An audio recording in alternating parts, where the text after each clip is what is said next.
শাসক দলের নেতা মানেই বহু গুণের অধিকারী। একই অঙ্গে বহু রূপ দেখা যায় শাসক দলের নেতাদের মধ্যে। এবার সাত সকালেই মুখ্যমন্ত্রী মমতা বন্দ্যোপাধ্যায় দলের এক বড় মাথা ব্রাউন সুগার সহ গ্রেপ্তার হলেন।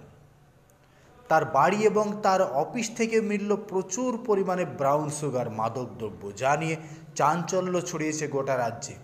ঘটনাটি আলিপুরদুয়ারের ডাবরি গ্রাম পঞ্চায়েত এলাকায় ওই তৃণমূল অঞ্চল সভাপতি যিনি গ্রেপ্তার হয়েছেন। ধৃত তৃণমূল নেতা বর্তমানে মাদক ব্যবসার সঙ্গে বিপুলভাবে জড়িত বলে অনুমান ছিল গোয়েন্দাদের। নারকোটিক্স কন্ট্রোল ব্যুরোর কর্তারা ওই তৃণমূল নেতাকে হাতে নাতে পাকড়াও করেন। তার অফিসে মাদক দ্রব্য ছিল প্রচুর পরিমাণে।